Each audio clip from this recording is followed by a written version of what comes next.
What's up YouTube, MustangMatt here. Today we're bringing you a brand new video. Sorry it took so long for me to get this one out, but I had a bunch of computer problems and this video took hours to render. It was really being a pain in the butt, but anyways, today we're going to be doing some much needed TLC on the Mustang to keep her running until wintertime comes. But that's going to be taking out some stuff and putting the correct stuff back in, because as you can see right here, I'm going to show you the old radiator overflow tank that was previously installed. You can see it right there. It's pretty janky and somebody just kind of shoved a hose through. It's not the right one, so we got all the new right parts, and it didn't even have the correct fan actually too.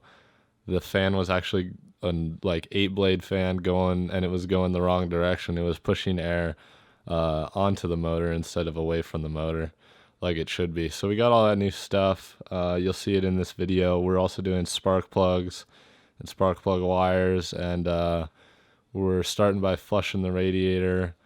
It had some like pink radiator fluid in it, which is really weird, but that's all going to be changed out now. Nice fresh fluid. And then yeah, I dropped the fan in. That's the correct fan. And shroud, it didn't even have a shroud either, so that was another reason it was like overheating and stuff when I first got it. You could definitely tell when you opened the engine that it was getting way too hot, but now it runs great. But the front end was damaged. You might have been able to see it when we were draining the fluid right there. So like the core support for the radiator was all tweaked, so the shroud and the fan didn't line up, so we had to end up doing custom mounts on that. I didn't get to show that in the video, but anyways, that's what we're doing today on it. And yeah, stay tuned for more. This is just some basic stuff that I did, including cleaning the air filter and basically just getting it running good, so I could drive it around for a little while. And that was basically my plan until this winter, when I'm gonna do the engine swap and all that fancy stuff. So but yeah, that's pretty much it for this video. I wanted to say thanks for watching, and sorry it took so long to get this video out. Had some computer problems and stuff, but stay tuned for more, and please subscribe and leave a comment below if you want to see anything. Peace.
Something here.